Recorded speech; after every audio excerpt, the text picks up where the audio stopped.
Central de Transplantes do Estado de Alagoas, sou assistente social de formação e hoje nós vamos conversar um pouco sobre o processo de doação de órgãos no Estado. O que é a doação de órgãos? Então, tanto doação de órgãos ou tecidos é um ato pelo qual manifestamos a vontade de doar uma ou mais partes do nosso corpo para ajudar no tratamento de outras pessoas. Então, muitas vezes, o último tratamento é o transplante. E para existir um transplante, é preciso que tenha a doação e autorização da família. Então, o que pode ser doado de órgãos? Os rins, o coração, o fígado, pulmão e pâncreas. E como tecidos, as córneas, medula óssea, osso, pele, sangue do cordão umbilical. Então, a doação de órgãos, como rim, parte do fígado ou parte do pulmão, ele pode ser doado ainda em vida. Como? Hoje no Brasil, não precisa deixar nada escrito, basta comunicar à sua família o seu desejo de ser um doador, porque somente ela pode autorizar no momento que aconteça uma fatalidade. Então, quando um transplante é realizado, além da vida das pessoas que estão em fila aguardando por um transplante, existem os familiares que também são beneficiados em relação a isso, porque todos acabam se envolvendo nesse processo. O que é um doador falecido? Existem alguns tipos, algumas formas que você pode doar. Então, após a morte cerebral, que é um paciente que foi constatado a morte encefálica, ou seja, é um procedimento, um diagnóstico que hoje é regulamentado pelo Conselho Federal de Medicina, número 2173, que precisa passar por médicos capacitados e 3 médicos diferentes, ou seja, 2 médicos realizam uma série de exames clínicos e um terceiro médico vem realizar um exame complementar, que é um exame de imagem. Isso para ter certeza de que não existe nenhum fluxo sanguíneo, nenhuma atividade elétrica no cérebro. Então, comprovando a morte, como o nome já diz, o paciente está morto, é considerado a morte encefálica e é a condição para se doar os múltiplos órgãos. Existe também um doador por parada cardiorrespiratória, que é um doador que, após a morte ser constatada por critérios de cardiorrespiratórios, o coração parado, ele tem a possibilidade de doar as córneas. E as córneas, elas podem ser retiradas até 6 horas após o óbito. Sempre lembrando que um doador, ele pode salvar inúmeras vidas. Por que existem poucos doadores? Um dos principais fatores que limita a doação de órgãos é a baixa taxa de autorização familiar. Então, hoje não precisa deixar nada escrito. A Lei 9434, que rege o transplante, de 97, ela falava que só não era doador quem deixasse registrado na identidade.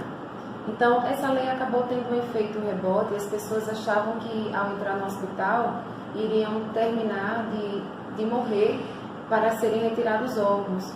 E aí, em 2001, veio a Lei 10.211, falando que a doação ela só poderia ser consentida, ou seja, somente a família, após o óbito, pode autorizar a doação. E existe um limite de idade para isso, geralmente até 80 anos, mas o que vai dizer e determinar isso é a condição clínica de cada doador. Para quem vão os órgãos doados? Existe uma lista única, regulado pela Central Estadual de cada estado, que regula quem está inscrito nos estados, e regulado também pela Central Nacional de Transplantes, que é ligada ao Sistema Nacional de Transplantes do Ministério da Saúde. Então, além de estar inscrito nessa fila, precisa existir a compatibilidade entre o doador e o receptor, que é determinada através de vários exames laboratoriais, além da posição em lista, como eu já falei aqui. E muitos, dependendo do órgão ou tecido, depende muito também do tempo de espera ou da urgência do procedimento. Como se identifica um potencial doador?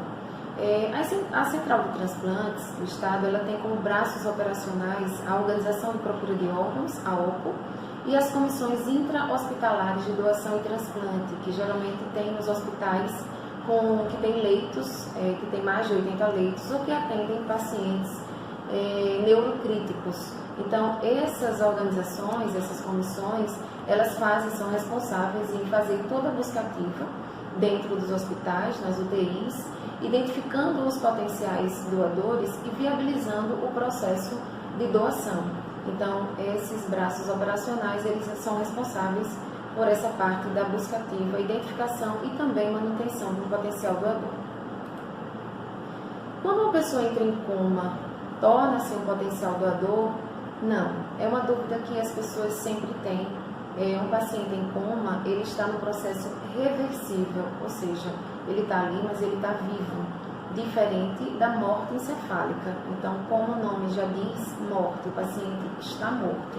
Após comprovado e seguindo todos os critérios de acordo com a resolução do Conselho Federal de Medicina, é um processo irreversível. É tanto que o último exame realizado no diagnóstico para comprovar a morte encefálica é o horário que vai na declaração de óbito. E após declarada a morte, existem dois caminhos: ou devolver o corpo a seus familiares para que dê prosseguimento ao funeral, ou então a família ter o direito de dar um sim e autorizar a doação, tirando aí tantas pessoas da fila de transplantes. Quem retira os órgãos e tecidos de um doador? Aqui em Alagoas nós temos uma equipe com 4 médicos credenciados, médicos captadores, que eles estão sempre sob aviso. Quando acontece uma doação, eles são acionados e eles são responsáveis em retirar esses órgãos, fazer a captação. Então, isso precisa ter autorização do Ministério da Saúde e um treinamento, obviamente, específico para isso. Depois que acontece a retirada dos órgãos, o corpo ele é recomposto e liberado para que os familiares deem prosseguimento ao velório. Após a doação, o corpo do doador fica deformado? Não, também é uma outra dúvida que se tem dos familiares. O corpo ele passa, a cirurgia de captação, ela passa como uma cirurgia moderna, uma cirurgia eletiva, ou seja, não é por conta da captação dos órgãos que o corpo não vai poder ser velado em caixão aberto. Isso depende muito também da causa do óbito. Se foi um acidente que machucou muito o corpo, ele não seria velado em caixão aberto por isso, e não pela retirada dos órgãos. Hoje, o marco legal é o decreto 9175, que ele regulamenta a lei do transplante, a 9434 de 2017, que esse decreto veio revogar o decreto 2268, também de 1997, ou seja, depois de 20 anos, nós tivemos essa oportunidade de ter um novo decreto que trouxe para a gente algumas mudanças.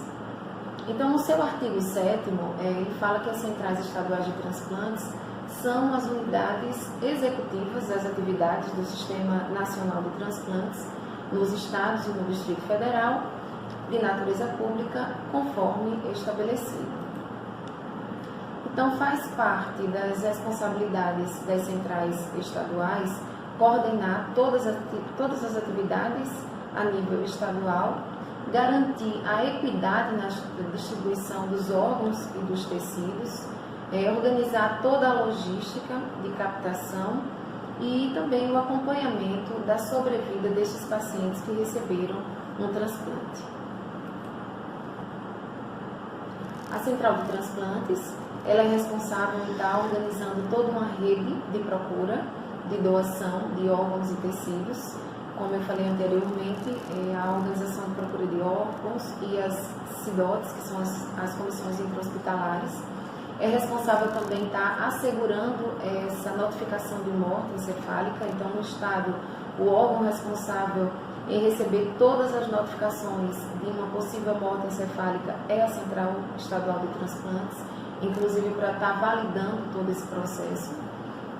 Nós avaliamos também o potencial doador para saber se atende a todos os pré-requisitos, todos os critérios que determinam o que reza lá no Conselho Federal de Medicina, a Resolução 2173, e também o acompanhamento dos doadores e de suas famílias. Então, nós lidamos com os dois lados da moeda, né? Nós acolhemos as famílias que estão ali em luto, perdendo o seu ente querido, e quando elas autorizam a doação, somente a família pode autorizar a doação, nós iniciamos uma corrida contra o tempo, porque nós estamos lidando com um paciente morto e com a possibilidade de salvar tantas outras vidas, porque a condição de ter outras pessoas com uma nova oportunidade, uma nova esperança de viver, muitas vezes é somente através do transplante. Então a central ela funciona como uma grande engrenagem. Eu costumo dizer que nós sempre temos que ter vários planos, né? Porque se um não funcionar, a gente não pode parar. Então, se nos hospitais, na assistência, a gente não tiver a identificação dos potenciais doadores, isso não tem como a gente seguir adiante. Então, a gente precisa dos laboratórios, das equipes de captação, do banco de olhos que faz a retirada das córneas para quem precisa de uma córnea, das equipes responsáveis em estar realizando o transplante, que precisa estar funcionando 24 horas. Então, se tudo isso não funcionar ao mesmo tempo, a logística ela fica prejudicada. E tudo isso, né, apesar de tudo organizado, se a família, mais uma vez, não autorizar a doação, não podemos ir à frente. Então, Alagoas conta hoje com 8 equipes que realizam o transplante de córnea, uma equipe que realiza o transplante de coração e 4 equipes que realizam o transplante de rim no estado. O estado está se organizando para ter uma equipe que faça também o transplante de fígado e tudo indica que até o final de 2019 essa equipe também estará apta e credenciada pelo Ministério da Saúde para estar realizando o transplante no estado. Então, nós estamos vendo aí que uma série histórica de 2015 até julho de 2019, e a gente pode ver que em 2016 nós tivemos um índice muito alto de recusa familiar, um índice de 71%, e conseguimos baixar esse índice em 2017 para 44% e manter esse índice também em 2018, de 44%. Então, até julho, nós tivemos 49 notificações, ou seja, se fez o primeiro exame para realizar o diagnóstico de morte cefálica, já conta com uma notificação. Dessas notificações, nós conseguimos fechar 33 protocolos, e desses 33, nós tivemos até julho 12 autorizações familiares. Ou seja, dessas 33 famílias que foram entrevistadas, apenas 12 disseram sim à doação. Transplantes em Alagoas, nós colocamos aí uma série histórica também, chamamos a atenção ao ano de 2017, que nós conseguimos realizar 134 transplantes, dentre eles 109 transplantes de córneas, 16 transplantes com doador falecido de rim, 3 transplantes com doador vivo, e conseguimos nesse ano zerar a fila do coração. Nós conseguimos realizar também 6 transplantes cardíacos. Em 2018, nós baixamos um pouco o transplante de córneas no estado por conta do banco de olhos, que estava passando por um processo de credenciamento junto ao Ministério da Saúde, e nós tivemos que aguardar. Isso demandou quase um ano e o estado ele ficou prejudicado, como pode ver aí de 2018 até 2019, nós realizamos aí 29 transplantes de córneas até o momento. Então hoje nós contamos com 459 pessoas em fila, então quase 500 alagoanos estão à espera de um transplante, 207 esperando por um rim, uma pessoa esperando por coração e 239 pessoas aguardando por uma córnea. E esse cenário nós estamos longe de alcançar, mas é algo que nós precisamos sempre falar para as famílias, falar para as pessoas da nossa intenção de ser um doador de órgãos, porque somente nós podemos sensibilizar os nossos familiares e, no momento, se acontecer uma fatalidade e evoluir para uma morte encefálica, a família lá ela vai se sentir menos difícil de dizer um sim e poder salvar tantas vidas. Então, diga sim, doe órgãos, salve vidas. Muito obrigada e até a próxima.